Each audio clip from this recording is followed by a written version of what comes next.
Johnson.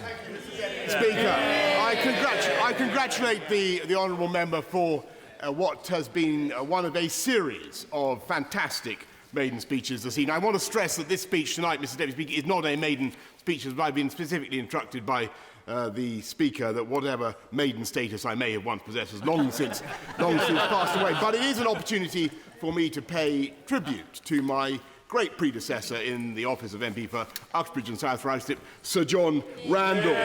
One of the kindest and wisest people in this place, and one of the very few Conservatives to have completely accurately forecast what would go wrong with the Iraq War.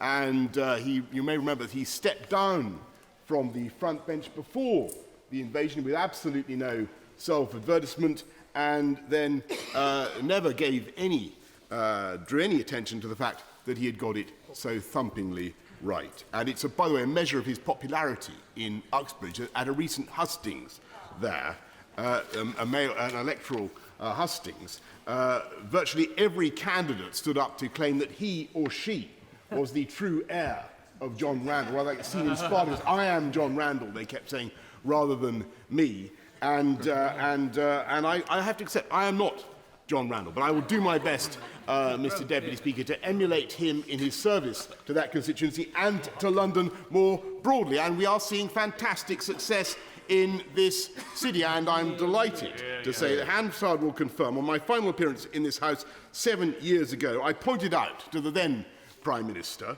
that I had just banned alcohol on public transport. I was interrupted at my last appearance in this House 7 years ago by the Speaker in order to sit down. I don't know what objection he had to our policy, but I now want to point out that as a result of that policy, crime on London transport has fallen by 50%. Crime on buses has fallen by 50%. We have now the safest tube network anywhere in Europe, and as a result of the continual improvements we are seeing in our city, we have the most dynamic urban economy anywhere in Europe, and I'm grateful to the many excellent measures in the Queen's speech, which I will rapidly summarise since this 12-minute oration has been compressed to 4. I am delighted that we will see stopping the madness of transport strikes being triggered by a tiny minority, something that City Hall has long since advocated. Devolution to the great economic powerhouses, the cities of England. Fiscal devolution will enable us to build Crossrail 2 and many other wonderful projects, hundreds of thousands. And I approve, by the way, of the decision to allow people to buy their own housing association homes, provided it leads to the rapid construction of more homes, more low-cost homes, and it keeps the revenue raised for investment in housing in London. I give way with pleasure to my honourable friend. I'm grateful for my honourable friend to giving it way. Can you tell us how many houses he built in London? I'm delighted. Can I congratulate Mike? I'm delighted that he has reminded me that under this mayoral town, and indeed under this government, we built far more homes than Labour did in 13 years. We have built a record number of affordable homes, and we will go on until May 2016 to build a record 100,000 affordable homes over 8 years. Mr. Deputy Speaker, I should say, we have thanks to the hard work, the successful work of the Conservative-led government over the last 4 years, we have a strong, dynamic, successful economy. We have a government, the most exciting thing for me, who came into politics more than 20 years ago. The most exciting thing for me, we now have a government, a Tory majority government, with a clear mandate to seek change, and therefore a government in the most powerful position in our lifetimes to deliver reform and improvement in Europe. And we can win that argument by being relentlessly positive and, of course, by making it clear that what we are advocating is not simply in the interests of Britain, but in the interests of the entire European Union. And, by the way, I congratulate the Prime Minister on the élan and the success with which he has begun his pan-European schmoozathon in the chancelleries of Europe. And I believe his efforts will be crowned with success, but I would remind him what I think all of us would want to remind the Prime Minister, our negotiators, the Foreign Secretary, everybody, that if you are going to go into a difficult international negotiation of this kind, then you have got to be prepared to walk away. If you don't get the result that you want. And I'm delighted to give way to my honourable friend.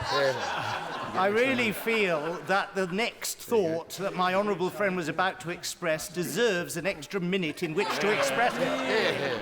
I'm obliged because it is absolutely right that if we don't get the deal that is either in the interests of this country or of Europe, then we should be prepared to strike out and forge an alternative future that could be just as glorious and just as prosperous with a free trading arrangement. I notice in the course of trying to settle this argument over the last few days, assorted speakers have invoked the memory of Winston Churchill in one way or another. And I have to tell you, Mr. Deputy Speaker, Churchill is absolutely useless on this subject. He is biblical in this matter. You can find a text to justify almost any proposition about our relations with Europe that you choose. But one thing he believed in passionately, and that was in Parliament as the expression of the will of the British people. And he would want to see that democratic principle upheld today. And by the way, if in the course of those